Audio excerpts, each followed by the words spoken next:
Welcome to episode 31 of Bottoms Up, and in this episode we've got two crucial away games, a North London derby against Tottenham and then Rennes in the Champions League.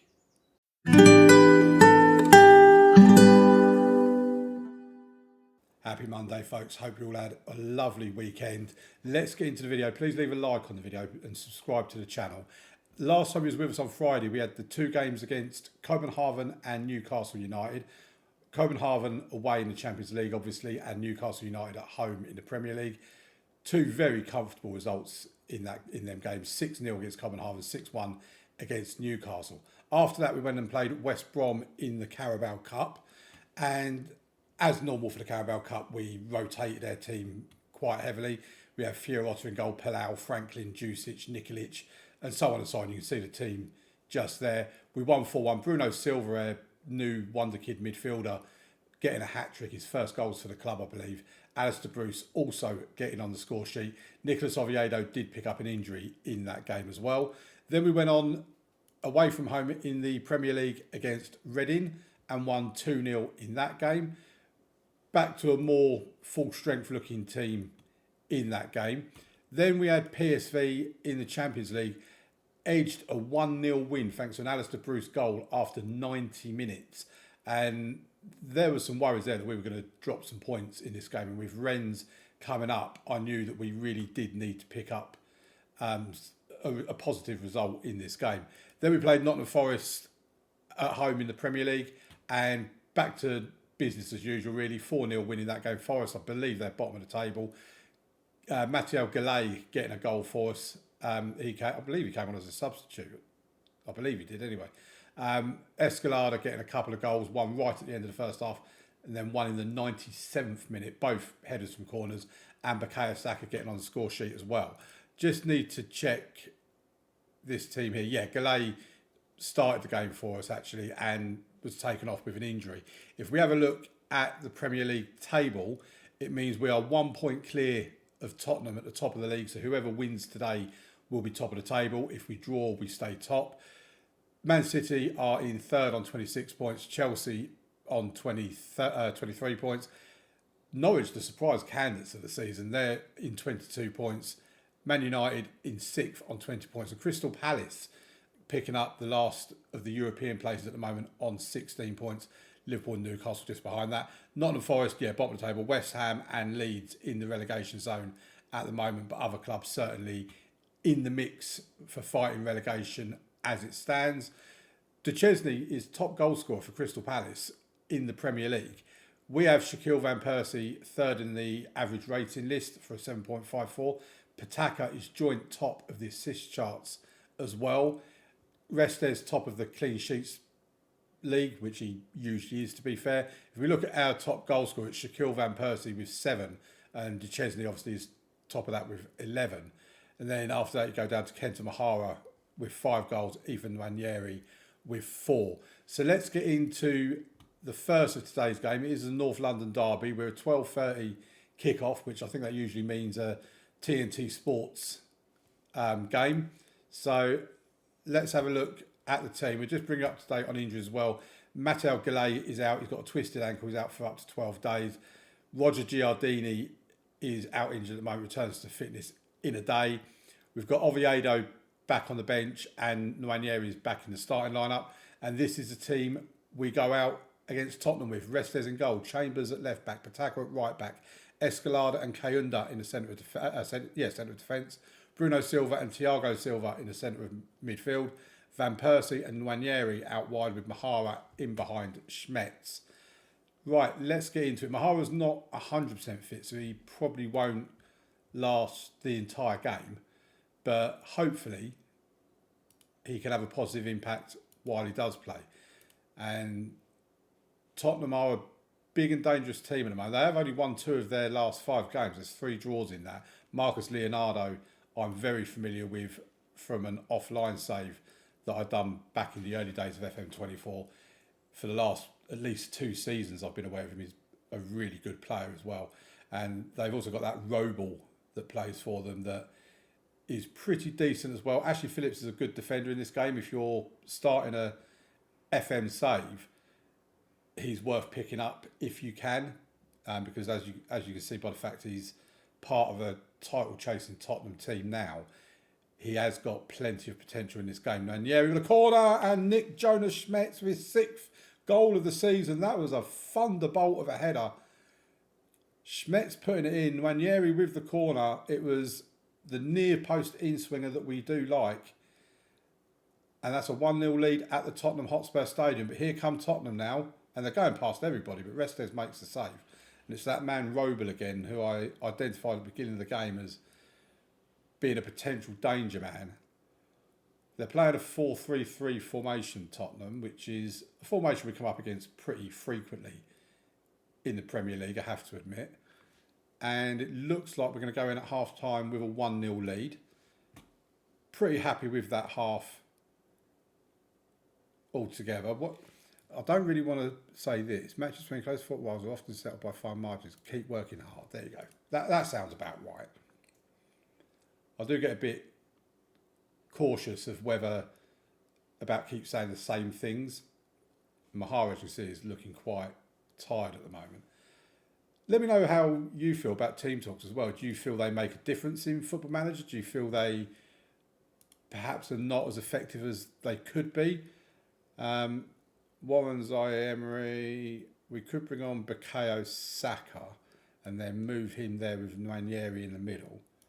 I think we'd do that. Just the one change. Just Mahara, I thought about an hour was all we would get out of him. But yeah, let me know what you think about team talks. Do you think they oh, what a lovely goal from Ethan Nwaneri. He's already got an assist. He's been moved into the middle now, and now he's picked up a goal.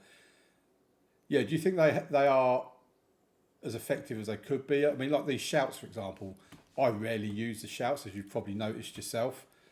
If you watch any of my content, you've probably seen that I don't often use the shouts. I just don't think they're particularly effective. Right, so Pataka's off, Palau is on. Warren Zaire-Emery can come on. Actually, no, I'm going to leave him off. Bring Mading Ochong on for Thiago Silva instead. 2 players are both on yellow cards. And I think that's probably all we will make for now. We've got 2 more we can make if we want to. I don't always use the 5 substitutions.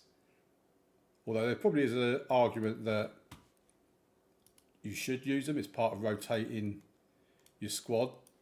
Let's bring Schmetz off and bring Oviedo on for a few minutes. Shaquille Van Persie's also come off, and here's Roble now. We are 2-0 up.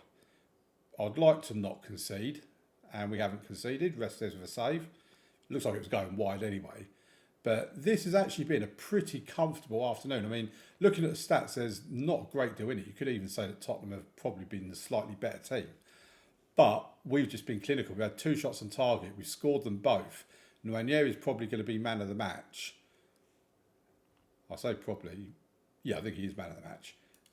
With a goal and an assist, he probably should be, deserves to be. And that was a pretty, I'll tell you what, considering Tottenham are second, that was a pretty comfortable result, really. I was expecting a much tougher test. We now have Rennes in a couple of days' time away from home. So what I will do straight away, as I always do when we only have a 2-day gap, is go into my squad, rest the 11 that started. They might not be the 11 that start against Rennes, but just in case they are.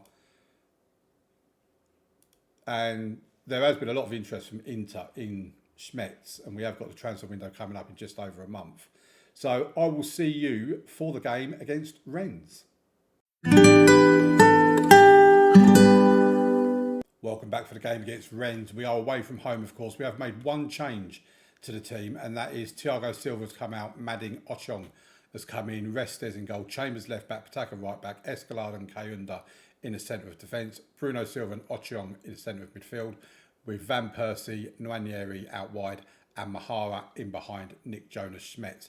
By the way, something I do need to bring up to speed on, I'm not sure I brought you up to speed on Friday's episode, but Bukayo Saka, I tried offering him a new contract, so I wanted to give him another 1, maybe even 2 years. I wanted to retire here. When I went into negotiations, all it would allow me to offer him was an 8-month contract. And if we look at his contract at the moment, he's on £275,000 and he wanted £350,000 for an 8-month contract. And I just looked at it and thought, well, why would I pay you an extra £75,000 a week and it still expires at the same time as it does at the moment? So I think I have to wait until the end of the season before I can offer him a new contract, which does mean that if someone is interested in him in January, they could do a pre-contract, and I'm pretty powerless to do it. But considering he's obviously been here since the start of his career, his whole career has been with Arsenal, 539 league games, 166 goals and 106 assists, 80 player of the match awards at an average rating of 7.59. I would like to keep him here till the end of his career, but we might not get the option to do that. Right, let's get into this game and let's hopefully pick up a win against Rennes. They are 16th in the league, Rennes. They've got Brendan Rodgers as their manager. I do think sometimes football managers are not particularly creative. But yeah, Brendan Rodgers is their manager. They're 16th in the league, as I say. So they are struggling a little bit, but when they've got players like that Henry Gerrard up top, they are always going to be capable of causing plenty of problems. They're playing a 4-2-3-1, it's the same formation as what we're playing. And as you can see by this table here, they're not even on the table. They're down now into 17th position. Mahara with a free kick for us. Schmetz, oh, that was a good save from Perez. I actually thought Schmetz was going to put that in then. Probably should have done better, to be fair. Mahara now with the corner, puts the ball into the box. And it's gone out. Is it another corner? It looks like it is. We're building pressure on the Rennes goal. Nwaneri takes it, puts the ball at the back post, but it's cleared away partially. Escalada then heads it to Bruno Silva, and the highlight comes to an end. We are top of the table at the moment as well, by the way. Mahara puts the ball in, cleared, but with Mahara again now to Escalada. Oh, that weren't too far out, I don't think. That looked pretty close. Escalada getting a taste for goal after his couple of goals recently. Chambers with the throw-in to Van Persie, back to Chambers to Bruno Silva, and then he gives it away. Rennes can counter-attack, but they give it away themselves. Kayunda now brings it forward. Thinks he's a marauding right-back. Look at him go. Oh, and Nwaneri with the goal. He's 10th for the season. Brian Kayunda, absolute props to him. What a run that was to get the cross into the box as well. So Henry Gerrard is taking the corner for Rennes. Oh, this is going to be a goal.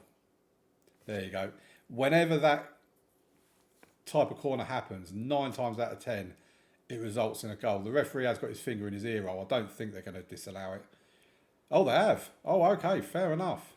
I mean, it's still going the fact the ball went into the back of the net, but I'm quite happy they disallowed that. Through why Gerrard. I mean, they've got a couple of Gerrards in their team, haven't they? Both forward players.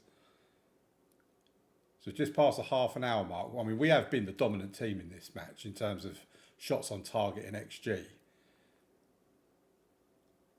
We do deserve to be in the lead. Real Madrid are beating Man United and Bayern are beating Manchester City at half time by the looks of it. So there you go, 1-0 at half time. Yeah, things are going well, but capable of even better. I think that's an appropriate team talk. Right, so Rennes with the throw-in. Good clearance by Ochong, but it doesn't go to one of our players. It's Rennes that still have the ball. We win it back and then lose it again. I mean, we need to win it back and keep the ball because this is looking dangerous at the moment. Here's Y. Gerrard. Rennes playing about it. We've pushed them all the way back to their goalkeepers. We've done a pretty good job in pushing them back. But they come forward again, still with the ball. Is that not offside? I mean, H. Gerrard has scored. The referee isn't going to disallow it. I thought that looked offside to me, but clearly not. And Rennes, 2 minutes into the second half, are back level when arguably they don't deserve to be. That was poor from us. A couple of times we got the ball back but gave it away. Brighton are like 4-0 up against... Brighton are in the Champions League. I mean, so they've got a few players that are quite tired. Kenta Mahara's not having a particularly good game for us. So I think we move Nwaneri into here and bring on Bukayo Saka for our one and only change at the moment. We just saw Nwaneri slide across there. Come on, Bukayo, do something for us. They have a corner now. They've still got the ball from the corner. Oh, they've hit the post. We are in trouble here. I can see us losing this. This is not looking particularly comfortable. So I'm going to bring on Warren Zaire for Bruno Silva. I'm going to take Schmetz off for Oviedo. We need to... Actually, do you know what? I'm going to go to a balanced mentality as well. Don't often tinker too much with that, but I just feel we need to change something because we are looking in trouble. We're not looking as in control, although the stats would suggest otherwise. So Pataka can come off for Palau, and Thiago Silva can come off for Mading Ochong. I think he's on a yellow card. I don't want him getting sent off. Just a couple of minutes left. We have a throw in. Can we nick a goal at the end? Van Persie gives it back to Chambers. It's with Van Persie now. It's a great chance. Oh, we've hit the post. I think it would have been given as offside anyway, but looks like it's going to be a 1-1 draw, which isn't the greatest of results, I have to admit. But I suppose it is better than a defeat. But here's Thiago Silva. Can we get one more chance, or can they get one more chance? They've won the ball back. Come on, ref, blow your whistle. 5 minutes to the time to be added on. Well, surely that's offside. Oh, he's missed anyway. But that, again, he runs the line very tightly, that H. Gerard. I did want to sign him in the summer, but Rennes were just not having a bar of it.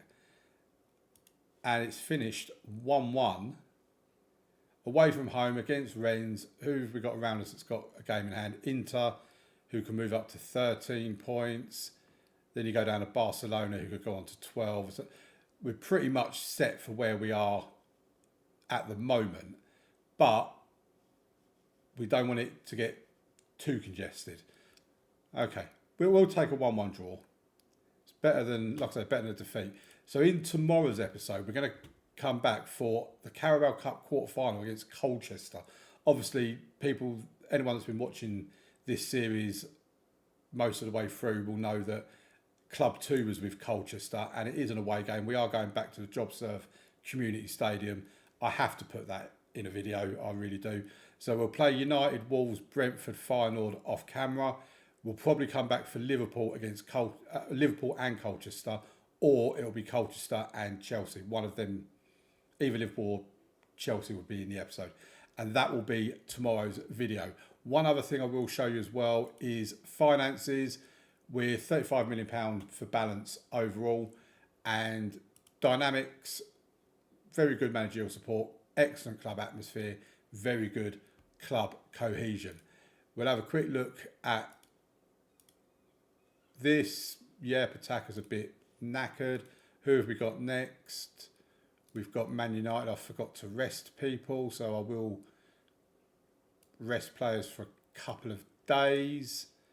And yeah, I'll see you 6 o'clock tomorrow for episode 32. Thank you very much for watching. Please leave a like on the video, subscribe to the channel, and have a wonderful rest of your evening. Thank you very much for watching. Bye.